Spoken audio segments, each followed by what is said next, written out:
Fake profetas.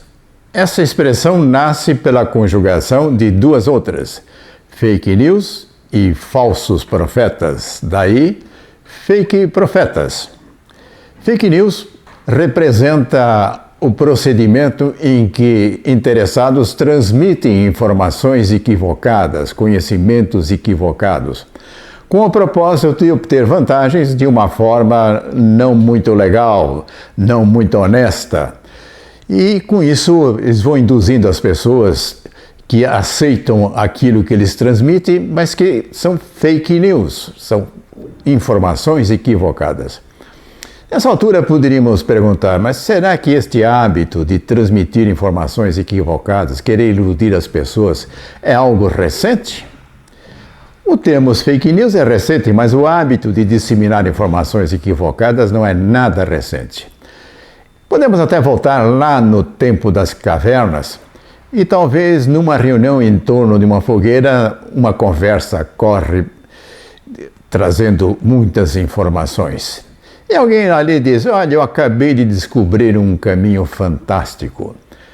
Através dele é possível chegar a um ponto em que há muitas frutas e um pouco mais adiante também estão disponíveis caças, de tal forma que é possível recolher uma alimentação de uma maneira muito fácil.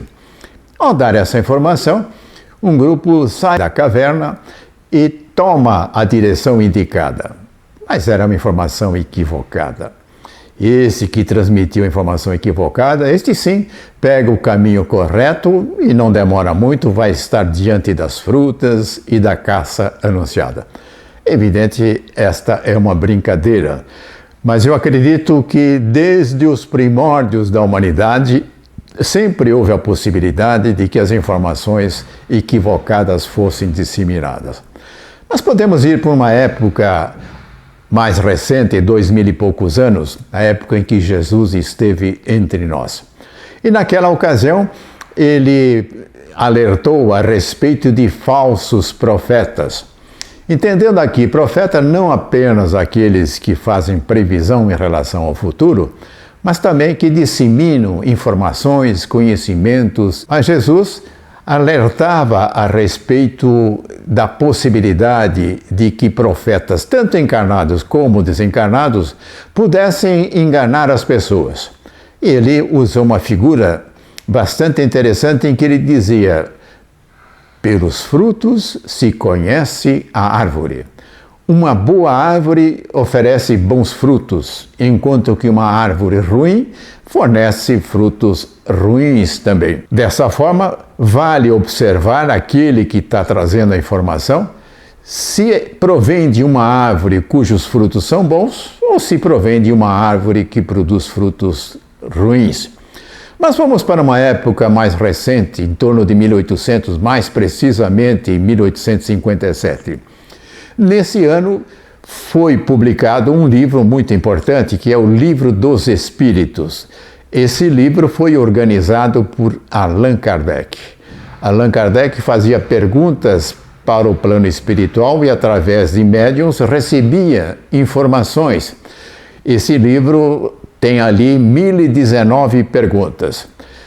Porém, já nesta ocasião, reiterando a necessidade de se precaver dos falsos profetas, Kardec elaborou, provavelmente com a ajuda do próprio plano espiritual, de um procedimento para evitar que isso viesse a acontecer.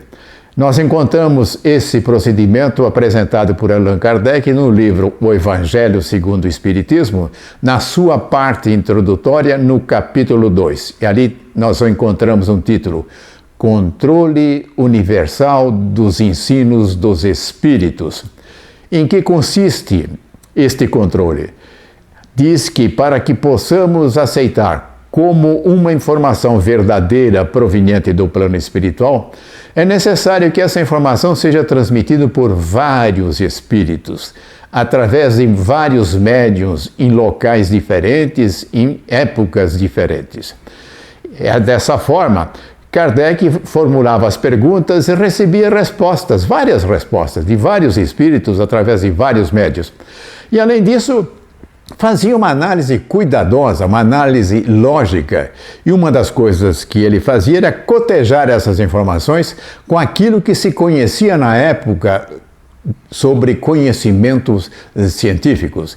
Se porventura houvesse alguma contradição de um conhecimento científico verdadeiro, Kardec abandonava aquilo que tinha recebido e dessa forma nós podíamos perguntar se este procedimento é algo que só valeu para aquela época em que Kardec elaborou os livros. É bom lembrar que ele, além do Livro dos Espíritos, ele também ordenou de uma forma sistemática ensinamentos através do Livro dos Médiuns, Evangelho segundo o Espiritismo, a Gênese e o Céu e o Inferno. Entretanto, a pergunta que nós temos que fazer é se isto só valia para aquela época ou se vale para hoje também. E certamente vale para hoje também. Entretanto, nós percebemos que muitas vezes alguns médiuns, ao transmitir informações, ficam bravos se porventura nós fizermos uma indagação se ele passou aquilo por aquele procedimento recomendado por Allan Kardec. É muito comum o médium falar: como você está duvidando de mim? Não se trata de duvidar. É claro que nós temos a contribuição de médiuns cuja reputação vai na direção de aceitarmos aquilo, mas não é suficiente a sua reputação. É necessário que também se faça esse tipo de verificação. E nós observamos hoje, com um certo constrangimento, que aquilo que nós entendemos como a doutrina dos espíritos, portanto, a chancela do ensinamento vem do plano espiritual, vem dos espíritos, que hoje talvez passasse a ser algo chancelado pelos médiuns. E de tal forma que provavelmente nós teríamos então uma doutrina dos médiuns, mas isto certamente não é o caminho indicado.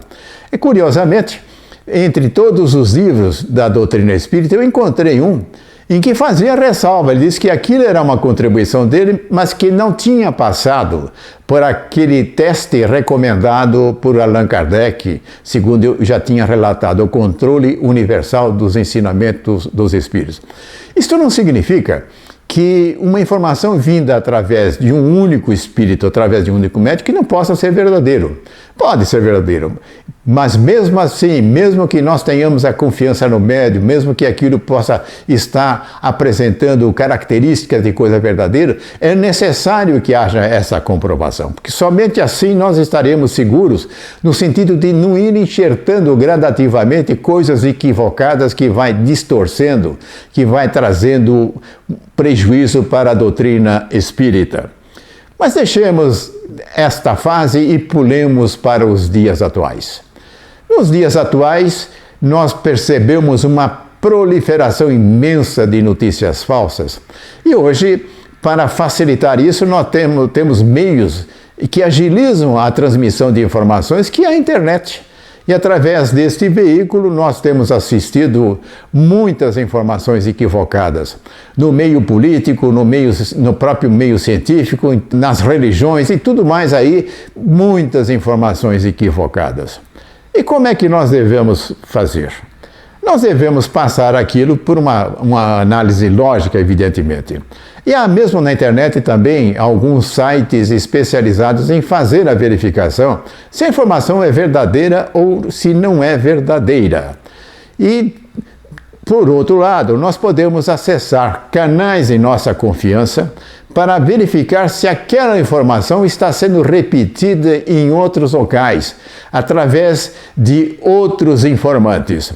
E no campo das notícias, dos jornais falados, dos comentários, nós vamos encontrar sites que merecem a nossa consideração. E o que acontece com aqueles que transmitem as informações que recebem? Compartilham as informações que recebem.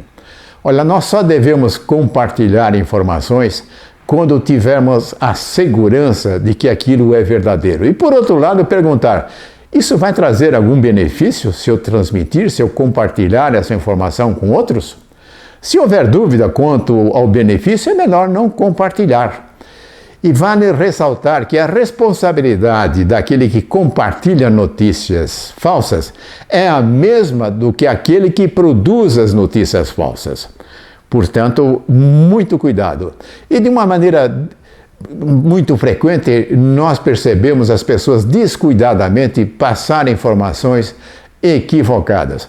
Bastaria entrar nas possibilidades de pesquisa que a internet oferece para verificar se aquilo é verdadeiro ou não. E na maior parte das vezes, se nós estivermos desconfiados, é provável que nós estamos diante de uma coisa equivocada. Então, muito cuidado. Não seja um disseminador de informações equivocadas, não seja um falso profeta. E dessa forma, fazendo com que aquilo que nós colhemos na internet, nos seus vários canais, que possam trazer utilidade, podemos compartilhar isso e com isso aumentar o benefício de que as boas informações, que os bons ensinamentos podem trazer. Do outro lado, cuidado, não seja um que venha alimentar o sucesso dos falsos profetas que estão entre nós desde o tempo das cavernas, passando pela época de Jesus, chegando até nós. E com isso nós poderemos dizer, muito bem, eu só compartilho aquilo no qual eu tenho muita confiança e ao mesmo tempo entendo que vai haver um benefício nesse compartilhamento.